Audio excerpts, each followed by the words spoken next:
Buen día, estudiantes. El día de hoy vamos a comenzar con otro tema del subtema general de del tema general que es didácticas especiales.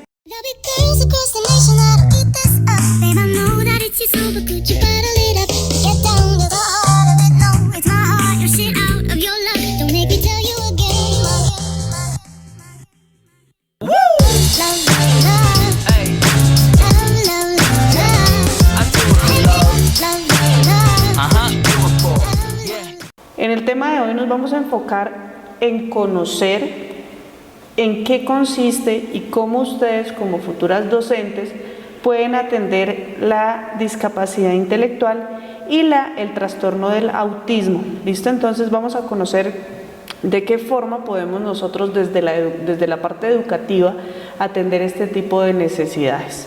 ¿Listo? Entonces vamos a conocer primero qué tipo de discapacidad es el TEA. ¿Listo? El TEA quiere decir trastorno del espectro autista, para que lo tengan en cuenta. El trastorno del espectro autista no es una discapacidad del aprendizaje, pero sí afecta el proceso de aprendizaje, ¿sí? ¿Qué quiere decir? Que no está catalogada dentro de los trastornos de aprendizaje, no está catalogada como un trastorno o una discapacidad del aprendizaje, pero afecta el aprendizaje, afecta el proceso del aprendizaje de los niños que padecen este tipo de discapacidad. ¿Listo? Lo afecta a veces muy similar a la forma o al proceso de discapacidades del aprendizaje.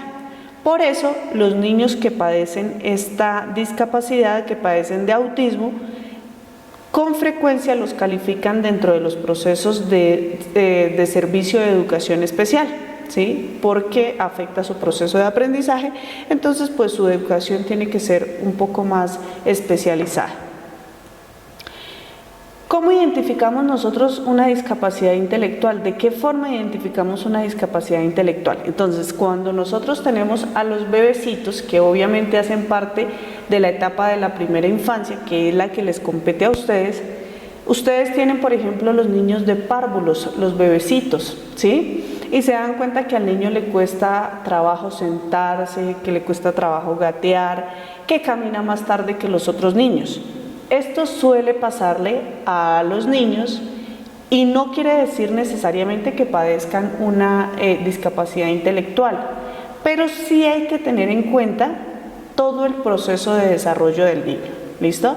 Desde que pueda seguir la mirada cuando yo le muestro un objeto y se lo muevo en diferentes direcciones, el niño tiene que seguir la mirada, en la forma como se relaciona, si sonríe, bueno, en fin, es un proceso largo, pero pues estas son las características más particulares, por decirlo de esta forma, en cómo podemos identificar a un niño que padezca discapacidad intelectual. Vuelvo y les digo, no quiere decir que todos los niños que se demoren en caminar o todos los niños que se demoren en sentarse o en gatear padezcan una discapacidad intelectual. Esto va ligado a todo el proceso de desarrollo. ¿Listo? También les cuesta trabajo hablar, hablan más tarde o tienen dificultades al hablar.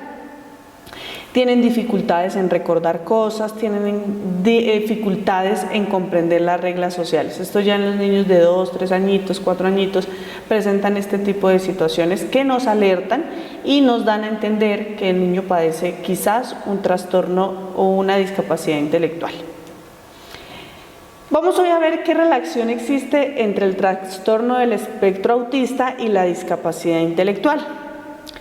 El trastorno del espectro autista y la discapacidad intelectual se tienden en la parte médica, ¿sí?, a hacer alguna similitud, pero los investigadores del autismo en su mayoría tienden a evitar distinguir entre las dos condiciones.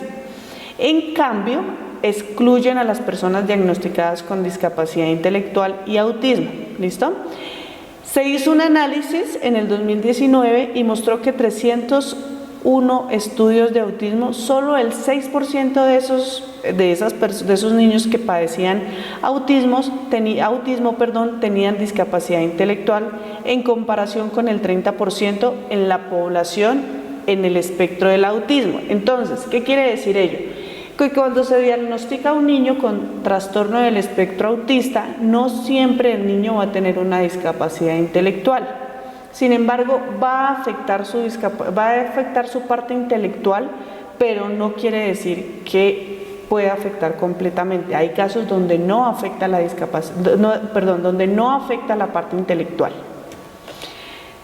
Diferencias entre el trastorno del espectro autista y la discapacidad intelectual. Entonces tenemos que la discapacidad intelectual por un lado y el trastorno del espectro autista por el otro frecuentemente coexisten. ¿Qué quiere decir? Que después de hacer las evaluaciones correspondientes, después de que se diagnostica al niño, ambas cosas al tiempo, de pronto en el momento en que se esté diagnosticando, se puede hablar de que hay alguna similitud. Lo que les decía, algunos niños pueden presentar, que presenten autismo, pueden presentar también un trastorno del espectro, un trastorno de discapacidad intelectual.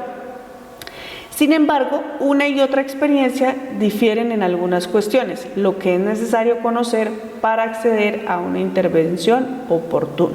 ¿Cómo se hace este tipo de estudios? Ya en la parte médica tienen sus diferentes estudios para poder corroborar si el niño que padece de autismo padece también de discapacidad intelectual. Vamos a ver qué afecta el trastorno del espectro autista. Vamos a ver en qué partes del desarrollo del niño afecta esta situación. Entonces, en primer lugar, tenemos las habilidades intelectuales versus la comunicación social. ¿Qué quiere decir? Que la discapacidad intelectual se manifiesta en tareas como el razonamiento, solución de problemas, planificación, el pensamiento abstracto, la toma de decisiones, el aprendizaje, la parte académica. Y por otro lado, en el caso del trastorno del espectro autista, el gran criterio del diagnóstico no es en el área intelectual, sino en el área de la comunicación social. ¿Por qué? Porque el niño autista tiene dentro de sus características él le cuesta mucho trabajo comunicarse con las demás personas, porque ellos, en base a su discapacidad, en base a ese trastorno, pues les molestan muchas cosas del ruido, de tener contacto con otras personas, como que se encierren en su propio mundo. ¿Listo? Entonces, en la discapacidad intelectual nosotros encontramos que afecta toda la parte académica de los niños, razonar, tomar decisiones, planificar cosas. En cambio, en el trastorno del espectro autista podemos darnos cuenta que al niño le afecta la parte de la comunicación social, la parte de relacionarse con los otros niños, de tener contacto con los otros niños en el juego. Ellos más bien intentan y tienden a estar solos en alguna parte donde no tengan mucho contacto con las demás personas. ¿Listo? Lo que nosotros podemos calificar en esta parte es la poca disposición de los niños autistas en compartir intereses o emociones o afectos con los demás niños, lo que les estaba diciendo. Entonces, quiero que distingamos esas dos partes y que podamos dividir lo que es la discapacidad intelectual y el trastorno del espectro autista, para que nos quede claro. La discapacidad intelectual afecta toda la parte de razonamiento y por ende toda la parte académica del niño, ¿sí? Y en la parte del espectro autista, los niños con autismo suelen tener mucho razonamiento de las cosas y están muy atentos de las cosas, pero su comunicación y la parte afectiva y la parte de intereses está afectada. Por eso ellos tienden a estar solos, ¿listo? Entonces, para que tengamos esa diferencia. En la parte del comportamiento adaptativo, en el caso de la discapacidad intelectual, es notoria la dificultad para alcanzar el nivel de independencia personal. ¿Listo? Esto, ¿cómo es? La independencia de los niños de acuerdo a su edad. ¿Listo? Entonces, los niños con discapacidad intelectual se ve afectada esta parte, ya que ellos dependen mucho de sus padres, de sus profesores, por esta razón. ¿Listo? Y por otra parte, en el comportamiento adaptativo del trastorno del espectro autista se manifiesta a través del poco interés del compartir en los juegos, del juego imitativo, de estar presente en las actividades, en fin. El seguimiento de normas. En relación con lo anterior, el seguimiento de normas sociales en el caso del TEA se puede ver obstaculizado por la presencia de los intereses restringidos, es decir, les cuesta seguir normas. En la discapacidad intelectual, las instrucciones o normas se pueden ver dificultados por la forma que funciona el procesamiento lógico, ¿sí? Entonces, de pronto, las normas que hay en el salón de clase, que te llegas, te sientas, dejas tu maleta a un lado, en fin, el niño le cuesta seguir esas normas. ¿Por qué? Porque su proceso de planificación y de razonamiento lógico está afectado en su parte cerebral. La experiencia sensorial, en la parte del TEA encontramos bien sea la hiporreactividad o la hiperreactividad sensorial. ¿Qué quiere decir la hiporreactividad?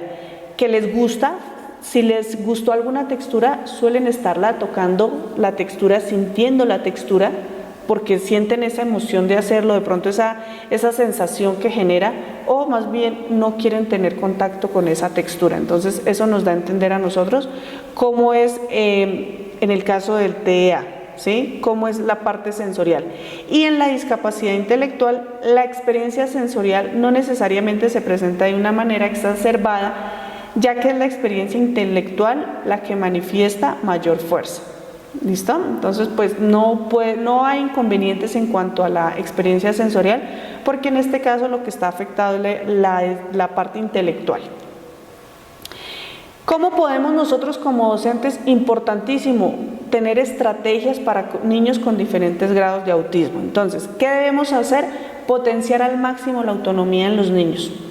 Que ellos sean capaces de lograr sus metas, dejarlos que ellos exploren, que ellos puedan ser autónomos. ¿Listo? Desarrollar el autocontrol de la propia conducta, porque los niños que padecen de autismo la conducta se ve afectada. Entonces hay momentos donde ellos quisieran estar gritando, ¿sí?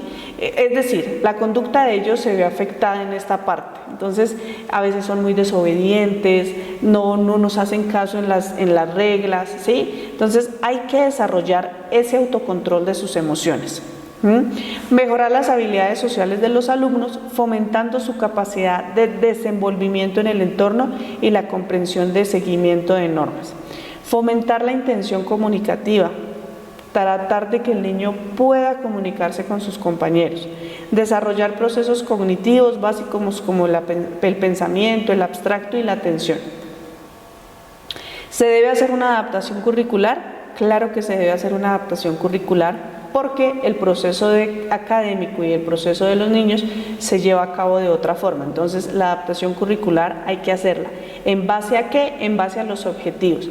El equipo docente del centro debe realizar esa adaptación personalizada en función de los siguientes aspectos: el grado y el tipo de autismo, las posibilidades de desarrollo funcional de cada niño, la evolución del alumno, el entorno familiar y social, el contexto educativo en el que se encuentra inmerso, las capacidades, la infraestructura del centro, la posibilidad de recibir atención y apoyo extraescolar y los criterios metodológicos. Entonces, ya en nuestro encuentro sincrónico, pues vamos a tratar mucho más allá de cómo ustedes como docentes pueden atender este tipo de discapacidad dentro del aula y de qué forma vamos a crear y a diseñar herramientas que permitan atender este tipo de discapacidad, chicas. Entonces, cualquier duda ya saben que quedaré atenta. Éxitos y Dios las bendiga.